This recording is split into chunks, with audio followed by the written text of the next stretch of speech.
Hope you don't mind, I hope you don't mind that I put down in words.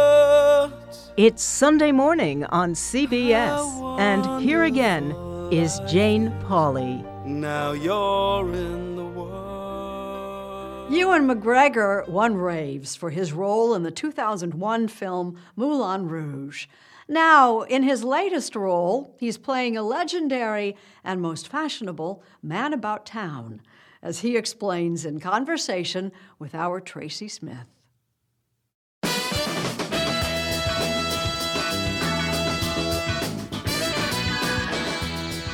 If you were alive in the last century, you very likely saw, touched, or wore something from Halston. Roy Halston Frowick was the New York hat maker who designed the pillbox Jackie Kennedy wore to her husband's inauguration and went on to build an international fashion brand. Halston, with friends like Andy Warhol and Liza Minnelli, sort of embodied what it was like to be rich and famous in disco-era New York City. I have a vision. I'm going to change the face of American fashion. If only he'd lived to see this. I've been an outsider my whole life. His story, with all of the dazzle and drugs and debauchery, in a 5-part Netflix series. Do you ever feel like everything you have could disappear in an instant? With Ewan McGregor in the title role.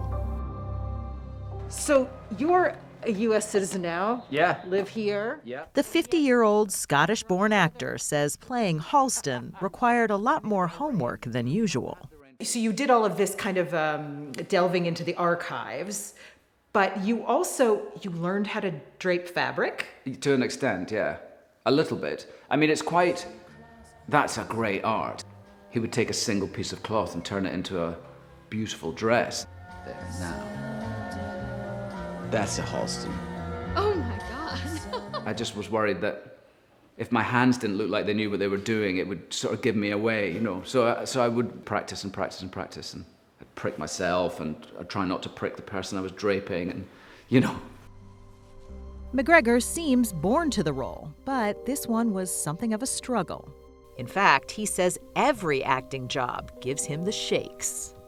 At the beginning of every project, you're very nervous, and you know, for the last 2 weeks before you start something, I am always a wreck, like just thinking, this is the one, I can't do this, I won't be able to do it.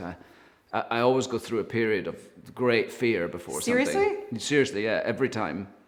The fear is unbelievable. But the night before, I'm not at home going, practicing how am I going to do it? I don't do that. I want it to happen in front of the camera, because that's how I've always been, really. Just lazy. It's not lazy. Well, it might be. It's just laziness, and I've made it work. Choose life. Choose a job. Choose a career. He's made a few things work.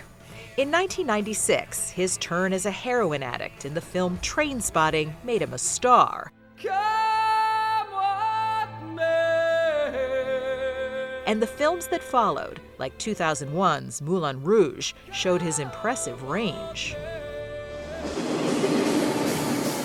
His career came full circle in 2017 with a Trainspotting sequel. I did an accounting course. I worked for a small business. It was just fantastic to be back with them again, you know, 20 years later. But it's a really thoughtful, beautiful film in its own way, too. So there's another character that you've had a chance to return to. What did it feel like? Nicely done. That was nice. Thank you. That was good. McGregor is reprising his role as Obi-Wan Kenobi in the Star Wars saga, this time for a TV series. He can't say much about it yet, but hey, it never hurts to ask. What did it feel like to grow out the beard again, put on the cloaks again? I always have a beard if I'm not working, because I just like to be. I don't much enjoy shaving, but it's great. It's been great to come back to it. It's been really exciting. What did it feel like? Seriously, what did it feel like to put on the cloaks? There might not be cloaks. You can't even say that. There may or may not be cloaks. I'm not saying anything. Oh my goodness. But to come back to play him again, Obi-Wan Kenobi, has been absolutely brilliant. I'm really enjoying it. But it's not always easy to live in the Star Wars universe, where the fans can be a little intense, and even the most innocuous comment can set off an avalanche of speculation about what comes next. I mean, what's interesting is that for a while you had to sit on even saying that you were coming back. Yes. I mean, people have been asking you about this for almost 2 decades. That was annoying. That was annoying. Every interview I ever did for, years, people would say, well, Anna, is it true? Are the rumors true? And I'd have to lie. I'd have to say, well, I don't know. I'd be happy to play him one day again. I'd have to just keep saying, it started looking like I was sort of asking Disney for a job. Like every interview I was asked, I'd go, well, I'd be happy to play him again, And it was just a way of like trying not to be dishonest, but at the same time not telling the truth. I don't know. So it's got to be quite a relief now, So it's nice. right? The cat is out the bag. Halston for your today. Halston for your everyday. Halston for your world. For McGregor, playing Halston was another kind of challenge. For much of his adult life, Halston was battling different kinds of demons, like addiction, and that's one that Ewan McGregor once faced down himself. Last time we spoke, you spoke about your sobriety, and I'm wondering, watching Halston too, do you think that your sobriety has helped you see these people who are struggling with drug use in a different way, understand them a little bit more? I understand them, yeah. I understand it, addiction. And I'm not judgmental about it, because I've walked that path for so many years.